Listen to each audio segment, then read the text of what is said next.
Hi, I'm Joe. I'm an alcoholic. All of us here at White Chip hope that you've been enjoying our audiobooks and AA speakers.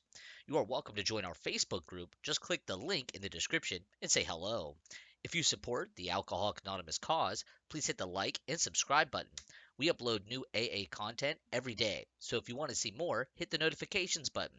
This way, you'll be the first to know we've uploaded a new video. Without further ado, let's listen to the next AA speaker. Ah. I'm an alcoholic and an addict. My name is Dion. And it's great to be here. I've been really enjoying this, really. The teenagers are great.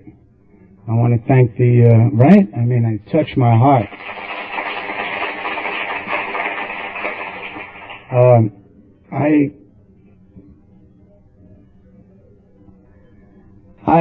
I came into AA April 1st, 1968, so I've been sober 34 years, going on 35.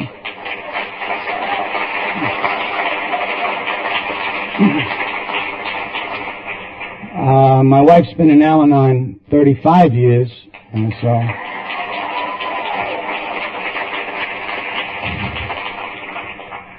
And she's in the front row here, keeping me honest. I have a lot of friends here, and I never thought I'd be nervous. We had a meeting on fear this morning. Whew. Said I'm glad I went to that. I found out. But the teenagers really touched my heart. I have 3 daughters, and they've never seen me drink or drug, by the grace of God. And they did well growing up on these principles. They've never seen me drink or drug, but they've seen me crazy. You know what I'm talking about. And we've been very fortunate that way, and it's devastating. You have problems naturally. Growing up in an alcoholic family is kind of confusing. But I want to thank Roger and Claire. Claire said to me, "You look like you need a hug," so she gave me a hug outside the door. I said, "Oh, that warmed me up pretty fast." Thank you, Claire.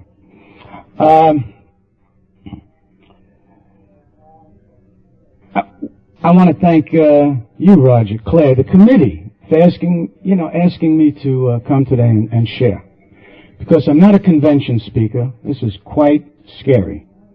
I just like to sit in the rooms as part of the family and listen because I'm a student of the program, not its teacher. I'm not an expert, and I'm not 34 years. I am learning, I tell you, people. I grow every day. So I want to thank you for asking me to come and share my story because Al-Anon, my beautiful wife, and AA has done, just turned our lives around, made us real, made me appreciate things that I never knew I was missing. I had no idea. I was brought up in New York City.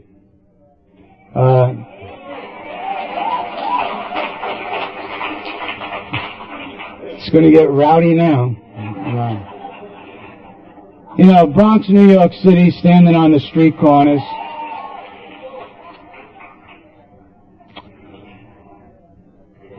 I shouldn't say I was brought up on the street. I was kind of forced up on the street corners. Born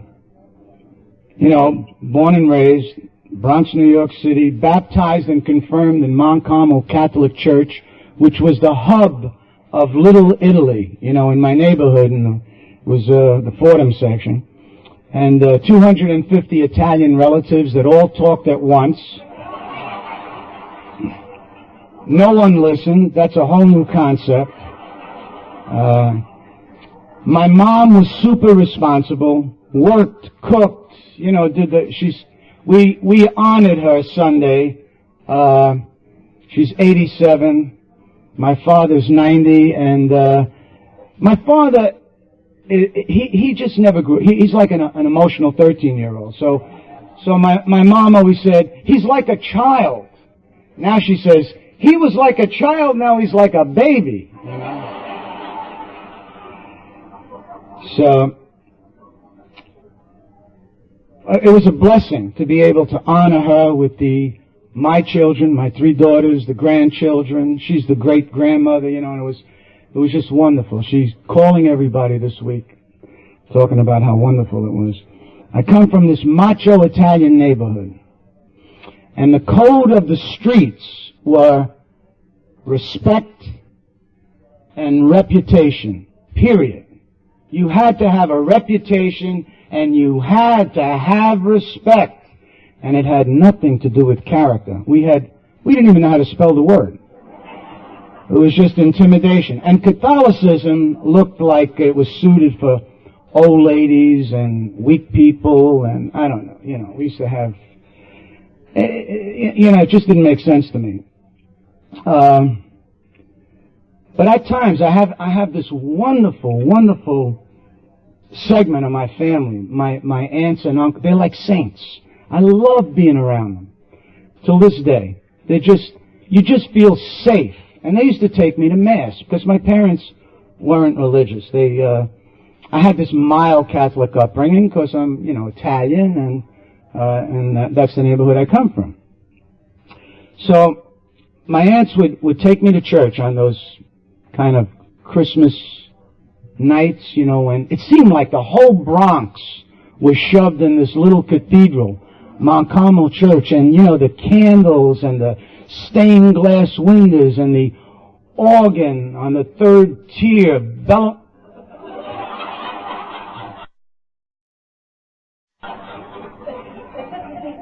Sorry, Stinkerbell. You were too much last night. But the pageantry and the whole idea of being in church in this cathedral, the singing, the choir, the candles, and everybody saying the same thing. Like the teenagers were talking last night, how the dysfunction, the chaos. Well, when you went to church, everybody sang together. They all said prayers. It was the opposite. It was harmony. So at the age of 12 and 11, it was awesome to me. I would sneak in there once in a while, and I'd go to the altar, and I'd look up, and I'd say, is he up there? God, where is he? What does he eat for breakfast? And I was just in awe. And, in those real, tender, impressionable, vulnerable years when you're 13 and you're starting to become a man and handle your own emotions, that was the time, it filled me with wonder on one hand, and on the other hand, the lure of the streets and the gangs just kind of pulled me away because, the boys, let God help those who need help. Whoa. The kid is here. What do you want to know?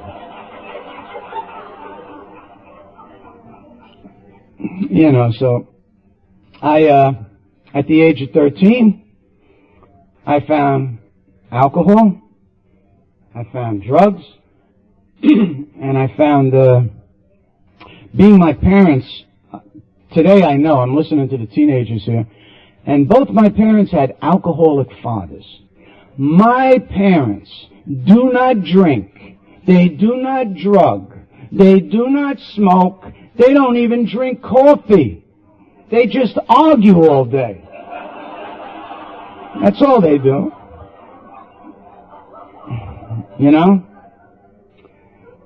My dear wife and myself, we don't have much in common. We're very, very different. But we have 3 beautiful children, and we both love Van Morrison, that Irish soul singer. So at least we have something with, to... No. I adore you, Susan. So, my mom bought me a guitar from a hock shop at the age of 13. Well, I heard this song, we had our Al-Anon speaker last night talked about row houses, or I forget how she put it. We had the railroad apartments, We were in the kitchen. I can remember what my mom was cooking, the braciole, the gravy, the whole thing, And I heard Hank Williams in the back room. I don't know who put that station on. I had no idea what was happening. I hear In the corner, got the baby saying, ride with me, baby. I said, what the hell is that? You know, I said, what's that? You know, and I go back there and I'm listening, and then I heard Honky Tonk Blues, and I heard Jambalaya, and I got on my guitar, went up to the record store, and I met Lou Cicchetti at Cousins Records at Fordham Road, and I started buying Hank Williams music, and I wanted to learn everything this guy did, because he grabbed the words with his mouth, and he ripped them off at the end, and he got, yeah, and I said, I loved it. I don't know, you know, and I went out on the street with my guitar, and I started singing Jambalaya and Honky Tonk Blues, and the guy said, what the hell's Jambalaya? This was the 50s. What's Honky Tonk Blues? I had no idea. But it sounded good to me, you know what I mean? So I became kind of like a neighborhood attraction, singing at the school dances, you know, in Bishop Penacony. Used to have me, you know, the special occasions. I'd come in with my guitar. Then I put a band together, and I became like, forget about it. I put a band together, the Butcher, Eddie Bass we used to call him. He was like, I mean, he was like 40, but he was an old man to me, you know what I mean? Now I'm 63, what was I thinking? This guy I had an old guy in the group, he played bass, and I went to the church dances, and I, you know, the baby's on, you know. So, it was quite exciting, and, you know, and then everybody applauded, and I kind of featured myself as the rebel king of the neighborhood. So I started walking around the neighborhood, you know, with my collar up.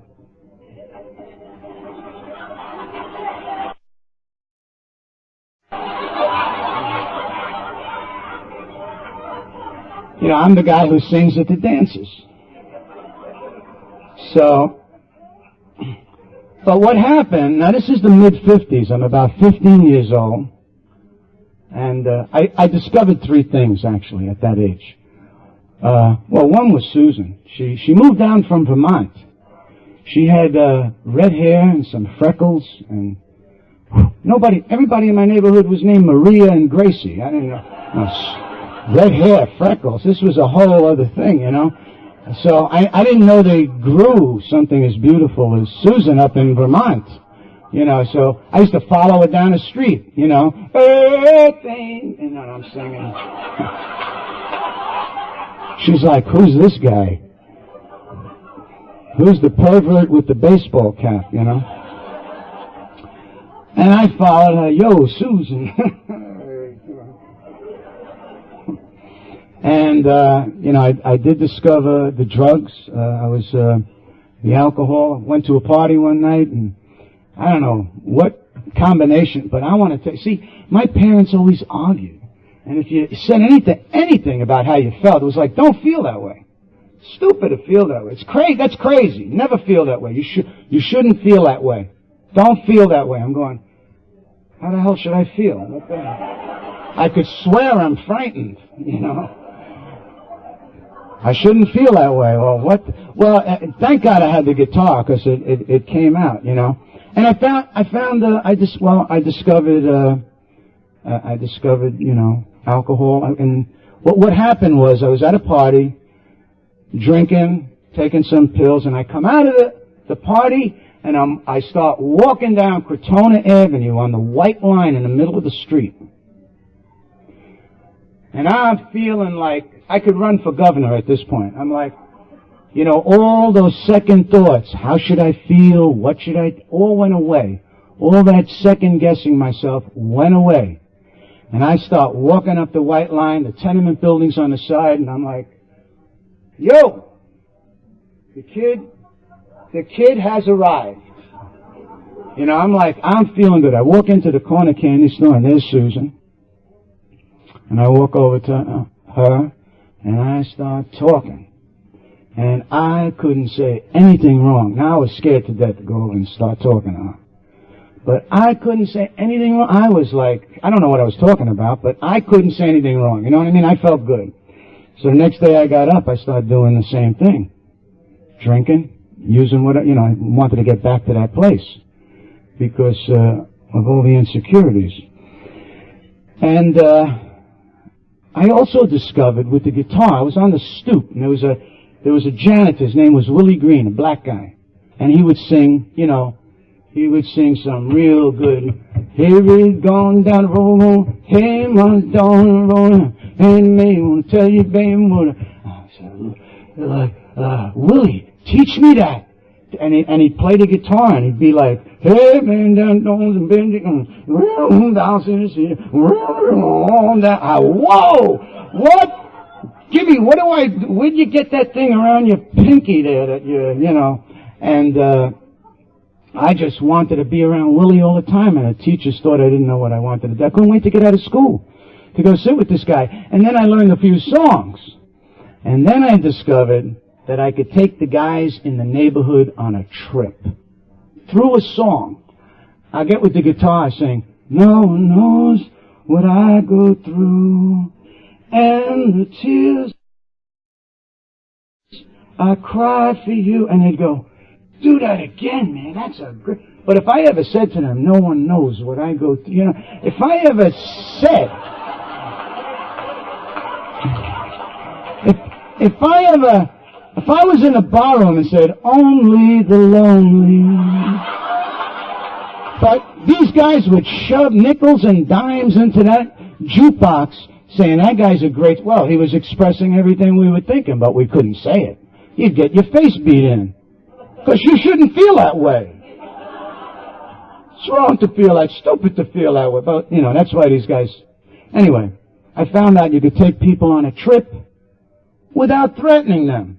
It's not a threat to them, So, I'm in high school. I went to 7 high schools. I was really a problem.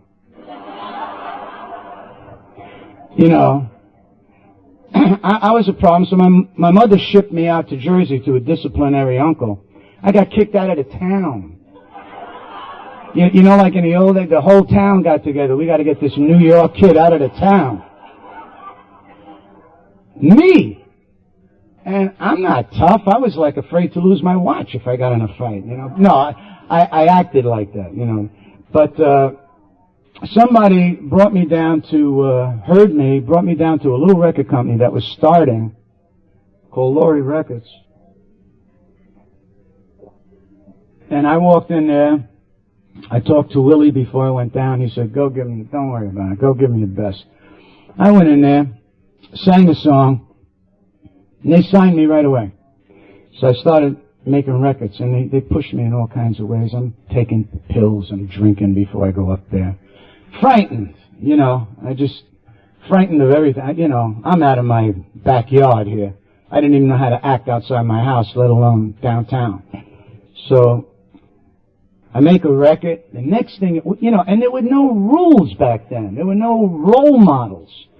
So they put me with I said, I can't sing this stuff. Let me go back to the neighborhood. I kind of recruited 3 guys in the neighborhood. We went down there. We rehearsed on the subway. And we walked in, because there was no rules.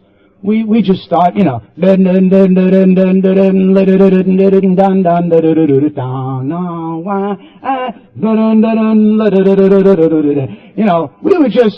know nothing. We didn't have anything to, match up to. And so we just let it go, and we got a hit record. And let me tell you, walking around the Bronx with the whole night, we didn't have stereo, but the guy's old. No stereo. No stereo. Who said that? No air conditioning. So everybody had their windows open, and Alan Freed would play it on the radio, and it was coming out of every window. Hey, Francis's Kid has a hit record. And that'd be what, Francis's Kid. That wasn't too cool, but, So I got a jacket. I painted my name on the back, and the 4 of us would walk down the streets, and it was quite exciting. It was really exciting, to get a record, and the whole neighborhood noticed. Now, here's an insecure guy, gets a hit record, everybody's noticing me, to be recognized. Whoa, and then I thought, well, I was right. I am special, You know how it was back then. That's the kid who could throw the football. You know, that's the guy who could, you know. So I was the guy who could, you know, write a song or do a song, you know. And it gave me, it was good, and there were some problems. Because when you get rejected, you know, you come off the stage, do the best you could, and your father goes, listen, don't ever wear blue socks with brown shoes, you know. I could have swore there were some people clapping here. I don't know if they noticed I had. So, you know, it worked for you, and sometimes the very people you wanted to be accepted by, you know, that kind of thing when you're a kid. That's why I identify so much with the teenagers. So I go out, you know, I'm like, it's an exciting time. Did a record called Teenager in Love. I was like 17, you know. Listen to this, you know.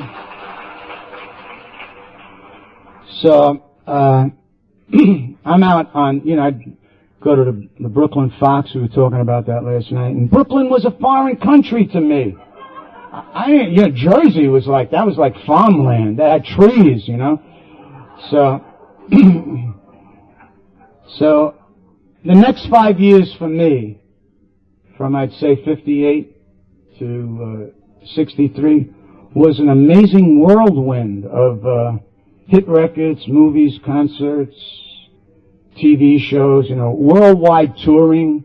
I went to Australia with Roy Orbison. We were practically alone on the plane. We were talking about songwriting all the way there.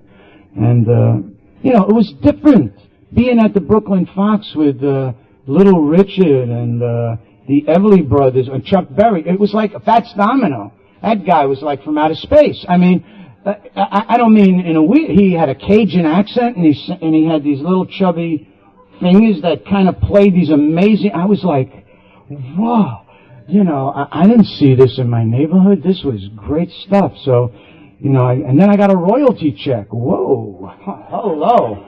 I mean, it was like $4,000. I went up to Fordham Road, and I said, give me that one. And it was a Ford Thunderbird, you know, with black leather, with bucket seats and wire chrome wheels. And I jumped in the, you know, I gave the guy the money, and I'm driving down Crotone Avenue again looking for Sue.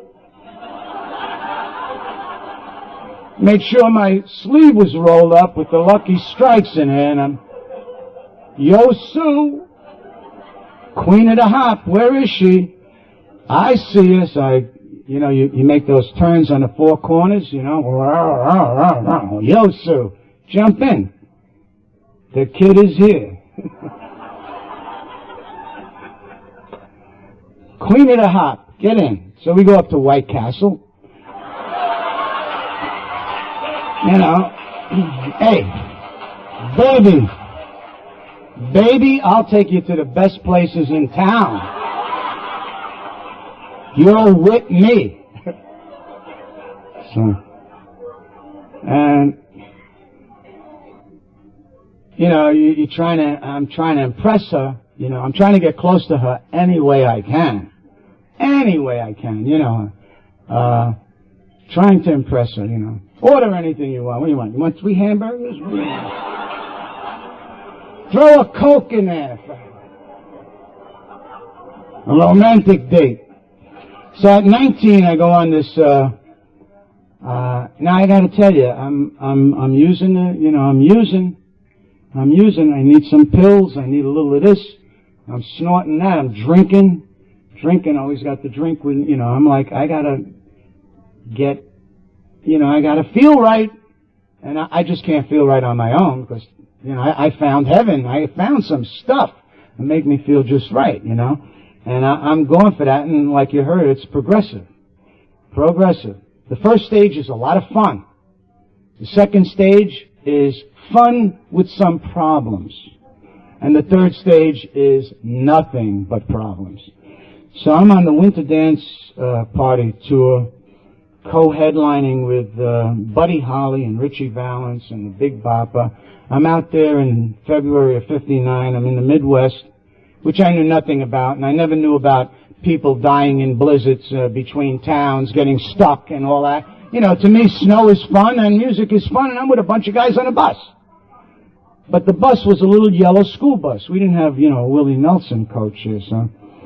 And I'm drinking, I'm using, and we're out there, and I'm telling Buddy Holly. Buddy Holly was from Lubbock, Texas. He was, you know, Mary Jo, Billie Jean, you know, and I'm like Nunzio and Ralphie Moach. And Richie Valens is from the barrio out in the San Fernando Valley, so we're from different places. I'm telling Buddy Holly, Buddy, we got guys in my neighborhood, Frankie Yunk Yunk, Joe Beebe Eyes, Ralphie Moach. I said, Buddy, we got a guy in my neighborhood, his name is Shakespeare. He says, to be or not to be? Which is my apartment? So, Buddy Holly didn't laugh. He didn't know what I was talking about. I think in the 50s they didn't have apartments in Lubbock, Texas. You know, if I told screen door jokes, he would have got it, you know, but anyway, so, it was such a horrendous cold tour. Cold, I mean 30 below zero. And the bus kept breaking down, no heater. And, it was horrendous. So he decided to charter a plane and recruit, you know, the headliners and try to get to Fargo, North Dakota from Clear Lake, Iowa. And, my parents, all I ever heard, because I told you, my father's an emotional 13-year-old. Work to him was a novelty. It was like, you know, somewhere about some years ago, he said, I retired. I was going, retired from what? He never paid taxes. He never made enough money to pay taxes. And my mother was always complaining, what about the rent? The rent was $36 a month. So when Buddy Holly said, you know, it's going to cost $36 to, you know, I'm going to chip in here and we're going to fly, I said, that's a whole month's rent.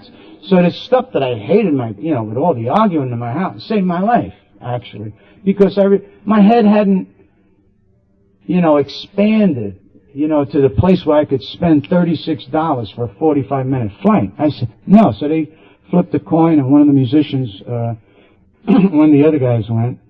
And the plane crashed that night, killing all aboard. And the next morning, when we got to Fargo, North Dakota, and I walked into the hotel, it was on the TV. It was like I couldn't even get my arm, you know. It was horrendous. It was baffling. At 19 years old, you know, this is the best thing in the world that happened to me. I had a hit record with other guys who had it. We were on tour for 2 weeks playing guitars in the back of the bus. You know what fun that is for a teenager? You know what I'm talking about, right? You go out with your friends, playing music, eating together, all this stuff, you know. I wish we had tapes of what we did, you know. And they're gone. Gone! And I'm on the bus with all these guitars and their outfits, and I'm wondering, what the hell is life about? And it's the best thing that ever happened to me, you know, in my mind. And why am I here? Who am I? What's this, you know, I'm like going through all these questions. Where am I going? You know, that kind of thing. I don't know if I was thinking of them like questions like that. I've been talking for 45, no, I better get out of here. So, whoa. Anyway, I'm wondering, what is life about? I had no idea. What I did was got a bottle, start drinking. Asked some of the musicians to give me some pills, you know. That was my answer to it. When I that put me in kind of a tailspin. But I got to tell you, there was a priest when I was young, and Rebel Without a Cause, the movie was out. He called me over. He was sitting on the church steps, and he said, Dion, come over here. What's this Rebel Without a Cause? I said, yo, Father Joe, it's a movie. James Dean, it's a good movie. He says, no. What's this rebel without a cause? Why rebel without a cause? Why don't you rebel for the truth? You know, and he started giving me this whole lecture. I'm going, yeah, Father, don't worry about it. I'll talk to you later, you know. Ralphie Moach is waiting for me, you know. But it never left my mind. What is truth? What is that? It dawned on me much later after I got in AA that he was the real hero, the real rebel, the real radical one in the neighborhood, not the guys that I thought were cool. Because a lot of those guys went to jail, they died, a lot of them are very broken, they know, you know what I mean? That mask, the macho thing, So, after the tour, I'm in shock. I was living with my parents, and Susan would come over to the house, and she said I didn't come out of the house for two weeks. I was like singing their songs, that kind of, I wasn't together emotionally. And nobody asked me anything in my neighborhood. Nobody said, how do you feel? There was no what do they call that? Grief therapy? What do they call that? And we didn't have that in my neighborhood. It was like, hey, you know what Tessie said? She said she wanted to come, it was like business as usual, like nothing went on, so, but I got back and I got back on my feet and I started writing about all the people in my neighborhood that seemed bigger than life, there was this guy, Jackie Burns. He had tattoos all over his body, Flo, Janie, Marie, and then he finally had, every time he'd break off with a girl, he had the name covered up with a leopard or, and then he had Rosie on his chest, he broke off with her, he had it covered up with a battleship. So we wrote this song, Flo on my left arm, Mary on my right, Janie is the girl that I'll be with tonight. When she asked me which one I love the best, I tear open my shirt and I show Rosie on my chest, 'cause I'm the wanderer. Yeah, I'm the one, you know what I mean? And a lot of people don't know that that's a sad song. It says, I roam from town to town. I go through life without a care. I'm as happy as a clown. How many clowns are with my 2 fists of iron, but I'm going nowhere. You see, we made it sound like a whole lot of fun, but it was a sad song. And then so I I do this song, Run Around Sue. There was a girl in my neighborhood called, I don't forget her name, but it didn't rhyme with anything, so we called it something. Got a contract with Columbia Records when I was 21. 5 years, I'm at the top of my profession. I'm starting to crank out hits. They were coming. I just had a gift, with some of these things, just a gift. And I made a lot of money. More money than, my uncles, they go out and work 3 years. They come back, they fix their kitchen. They go out and work for another 4 years. They redo the living. The hard work is beautiful guys. Nobody won like I'm like making some money.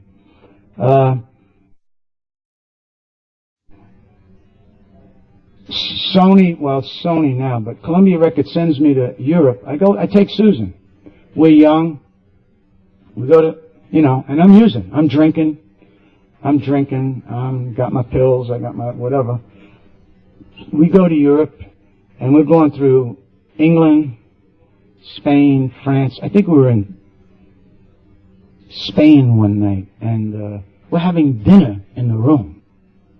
I'm like 21 years old. She's 19. And through all I got, the fame and the gauntlet of flash bulbs and the fans and the interviews and all that. Susan looks at me across the table, says, I want all this attention. She says, hey, Dion, can I ask you something? I said, yeah. She said, is this all you want? I'm thinking, what she want, more flowers in the room? I didn't know. I knew she was asking me something profound, but I didn't know what she was asking me. And she says, is this it? Is this all you want? I said, I didn't know what to tell because, after that plane crash, my wheels were spinning. After the plane went down, I lost all those guys. I was just trying to outrun the fears and all the questions, and I just drank more and I partied harder, and and the hits kept coming, and I just kept going, and I didn't want to lose Susan. So, I just begged her when I said, Susan, let's get married. I'll stop all this stuff, and I'll love you forever. And all the promises. And I swear, honey, you know, da-da-da-da-da-da. It's a progressive disease. We got married. She bought it. She was wondering, but she bought it. And after we got married, it got worse. It got much worse. Because my feet were firmly planted on a cloud. I didn't have a clue. I really didn't know. And the mid-60s were the bleakest, darkest period of my life. You know, the more drugs, more alcohol, more of this, more of that, you know, and I just keep, you know, and that was first on my mind. How to get that, you know, just to survive. And you know, when now I'm in the stage where I'm doing, you know, I'm in the disease and I'm getting some problems. And I'm trying to get back to where I originally was, just with the fun and on top of the world. And now I'm getting irritable, restless, and discontent. And now I start blaming everybody for everything. Like I'm a walking blame bomb. You know, you couldn't get next to me without me pointing my finger. You know, if it wasn't for you, get out of my house. And these are people that love me. You know what I mean? You know who I am. You know, that kind of thing. You know, it's like crazy stuff. It's a perverse soul sickness, the book says. And in this, you know, and I'm comparing myself to everybody. That's a disease in itself. Does anybody have that kind of thing going? Like, when you compare, gee, you know, Frank Sinatra did this. What about me? You know? I don't know. So, I said, I was touring and I went to Miami and it seemed quite nice. And Sue's parents live in Miami. I have all kinds of relatives. She has 2 relatives live in Clear Lake, Iowa. 2 aunts, you know, Helen and Ellen, you know. You know, they have a doily and they eat Yankee Doodles, you know, that kind of thing. We went to visit them once. Slice of white bread with some, like one piece of, like, pressed whatever. With the olive. I don't know. I'm going, you got any gabagool? Caciocavallo cheese, you know. Anyway, I said, let's move to Miami. I'm thinking I'm going to change my whole life. And to make this fast, we moved to Miami, and we moved in with my father-in-law, who I didn't know and did not want to know. I was scared of people. I was frightened of people. I didn't say that. I acted like I wasn't, like who the hell I was. But I was frightened of people. You know, I just did not, because he had eggs for breakfast. Eggs for breakfast, you know. Who the hell has eggs for breakfast? I was looking for, you know, trying to get rid of my hangover. So I get up in the morning, and, you know, he say, Dion, look for a place. Stay here is, you know, you got a couple of weeks, just, you know, chill out and look for a place. And he'd read his little prayer book in the morning. Unbeknownst to me, he was in AA for 12 years, right? So I'm saying, and Susan didn't know what it was. She didn't know what it was. Oh, at that time he did. Yeah, at that time he did. She knew at that time. Because she was in the program at that. She came in the Bronx. And we moved to Florida. And I'm sitting there with my father-in-law. He's reading his little prayer book. And he says to me, D, listen to those birds. And I said, what the hell is he Birds? What birds? Come fly with me. My head's going, voo, voo, voo, where's the bottle?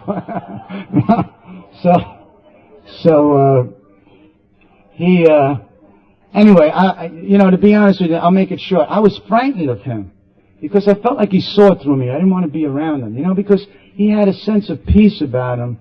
That he was on a foundation of peace that I knew was strong. I didn't know what it was, and that scared me because I was so full of it. You know, I was like shucking and jiving and moving and, you know, trying program people to who I was, and you know the way that is. You live two lives, one on the outside, one on the inside, you know. And today, thank God, you come into this program, you don't have to do that. You're like genuine, you're authentic, you unzip yourself, you go like this, and what's on the outside is on the inside. What a novel idea that is. Whew. So, I'm talking to Jack, and he starts talking to me about God. Never once was it like, believe as me, do as me, think as me. He just talked about, well, the God of my understanding, and, you know, there is a God, and, but, you know, just real gentle. And one day, I went to a meeting with him. And let me tell you,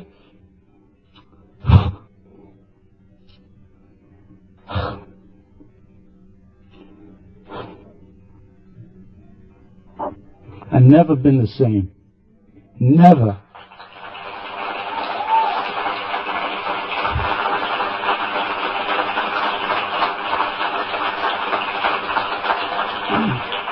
I've never been the same. They were talking about all the stuff that I never wanted, I hope would never see the light of day. I didn't want anybody to see that. You know, I come from a neighborhood, you didn't. Nah, don't let anybody know how you feel. They'll take advantage of you, you know. And I started going to AA. You know, I heard the language of the heart. I knew these people. I knew these people were where I was at. I knew they experienced the frustration, the resentments, the loneliness, whatever, the fears. God forbid I should even mention I had fears. To me, a real man never made a mistake. He didn't have fears. He never asked for help. Yeah. How come all the great executives, presidents of the companies, I mean, if they're worth their, you know, weight, they all have fears, they all ask for help, and they all make mistakes. What's the big deal? I don't know. I was brought up in a neighborhood. I thought you had to be born knowing everything. You know, talking to me. What do you want to know? I'll tell you. You know, I didn't know. Now I know why everybody was going, what's happening? What is happening? What's happening? You know what? Nobody had a clue. We didn't know. Anyway, I go to AA, I hear the language of the heart, and I hear about things I never heard about. I mean, guys were expressing their fears, but they weren't afraid when they said it. They didn't say, oh, I'm fearful. They talked about what was fine, and it was the most courageous kind of stuff I ever saw. It's like these guys who brought down Flight 93. They were men of virtue. Men of virtue are real men. Know what they show you. You know, Hollywood specializes on portraying the bad guy, Vin Diesel, as cool. You know, and he's all hip and exciting and manly. It's jerky stuff compared to the real deal. You know what I'm talking about? These guys made the next right decision. It wasn't a macho thing. This is who these guys were. They were quality. They were real men. And this is what I came into when I came into AA. I heard about, well, we didn't call it, but we call it principles. Honesty, courage, wisdom, self-control, whatever, you know, the principles are. And I started coming to the program. Thank God. I want to tell you, if you don't hear anything, I hope you hear this. By the grace of God, God Himself, enabled me to be sponsored and listen. I don't think I was capable of it. I don't think I walked in and said, hey, I think I'll get a sponsor and work the program. No, I was like Crockett Denial up here. But by God's grace, He enabled me to ask for a sponsor. And I said, how do you get well? And they said, well, rarely have we seen a person fail who has thoroughly followed our path. Showed me the original manuscript that said, never have we seen a person fail who has thoroughly followed our path.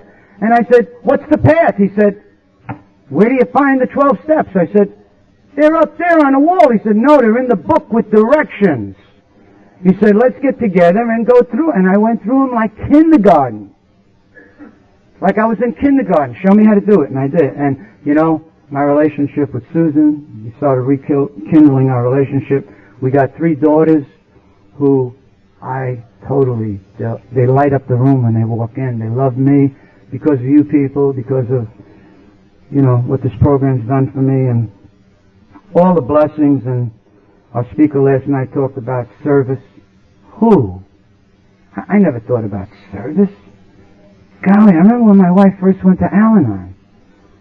In 1967. I said, "Are you talking about me?"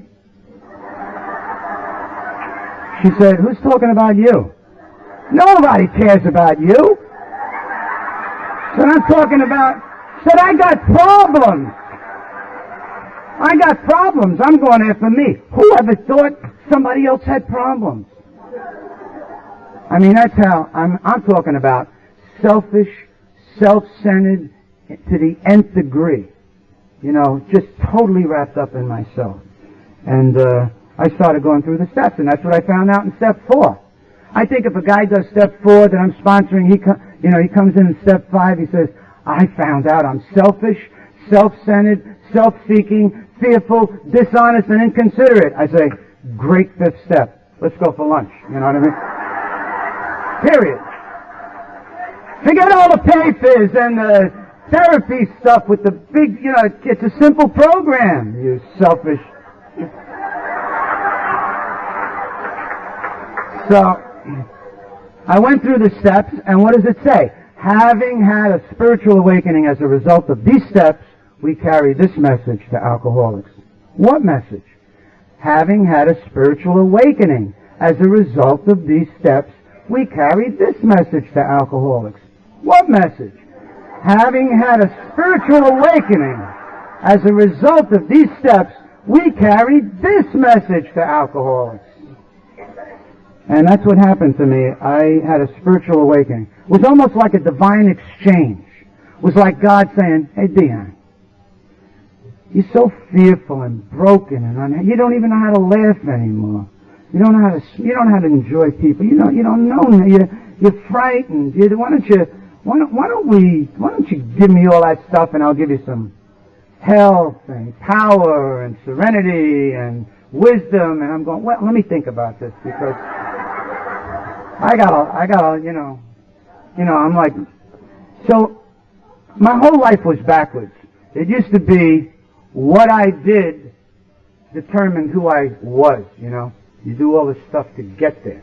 Now it's who I am determines what I do. And I had it backwards. And so I come in, and I'm growing slowly. We had a great meeting this morning on fear. I forget who chaired it. It was just superb. I want to just share one thing I'm over, but just hang with me for a second. I'm nervous. When I'm nervous, I talk a lot. I hated my parents. I hated the Catholic Church. I hated I'm Italian. I hated Italians. I really, sorry to tell you, I'm like, I just had all that stuff, I'm the only person. I hate that show, The Sopranos. I can't stand it. It's like about a bunch of buffoons, lying, cheating jerk-offs, and I know, that's what I hated. And it's like 1% of Italian. When I met real Italian, I saw a very refined, really, I went to Rome. I saw all this beautiful art and music and spirituality and passion and food. Let's say it just like that, So, but I embraced being Italian at its best, and I love it. Something happened to me, and I changed, and then I saw my parents, and I said, "You want to know? I am not going to hate them. They got their own set of obstacles, and God knows, I really don't understand that." Like the kids last night talked about it. Wow, a wisdom beyond their years, accepting their fathers like that, and what beauty, what maturity to say, "Hey, that's not going to stop my life. That's who he is. That's the choices he made. Here's my life. And what am I going to do? Am I going to live like a victim? No. You see, there's a lot of people that they don't want to get out of that role. They don't want to change. They want to stay in the victim role. And again, by the grace of God, I had a great sponsor, and he got me out of some of this stuff. And I fell in love with the church. I went back to confession. I think you meet the nicest people at confession. It's an awesome sacrament. I'm like talking. I said, Father Joe, I said, I was anti this and anti, and for years I've been fighting, and now I finally see what the church really is. What it really is. And he said, got up from his seat. He said, Dion, welcome home. And he gave me a hug, and the guy's been just a great spiritual director in my life. And it's wonderful to be about my Father's business. It's a privilege to serve. It's a privilege to be here. And I want to thank you so much what you did to serve. Let me tell you, I got to tell you a story about an Al-Anon moment. Before I leave, an Al-Anon moment.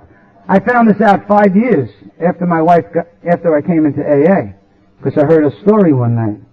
It seems like she went to a meeting, and her sponsor said to her, oh, well, you tell your husband that you've been trying to help him, and that you don't know the answers. And then tell him that there are a bunch of people who know the answers to his problem. And then you tell him you're busy and you got to go do something. So I tried to start an argument with Susan one day, and she said, Dion, she said, I've been trying to help you for 8 years. You want to know something? I really don't have the answer to your problems. Hey, but there are a group of people who found the solution, who know the way out of, have the answers. Excuse me, I have to get some orange juice.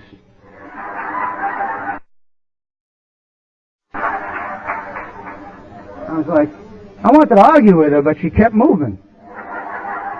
So I ran after her and I said, yeah, but da-da-da-da-da-da-da, yeah, da-da-da-da-da, and she said this, and he said that, da-da-da-da-da-da.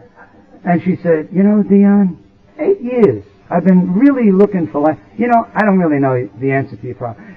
But thank God, there's a group of people who really found their way out of this thing. Excuse me, I got to cook the eggs. And this went on like 8 times, and she kept repackaging the same 3 ideas. And it is hard to argue with somebody who doesn't want to argue with you. It's no fun. You feel so separated from life. Include me. She wouldn't buy it. But I got to thank you for asking me to come, because we owe so much to you guys, and the whole family does. My daughters, my grandchildren, my daughters, they're out of the house. They married great guys. They did wonderful on these principles. And no doubt, life has its challenges, but they did wonderful. And life is good. Life is good. A day at a time. Easy does it. First things first. And, of course, let go and let God. Thank you, guys. I love you.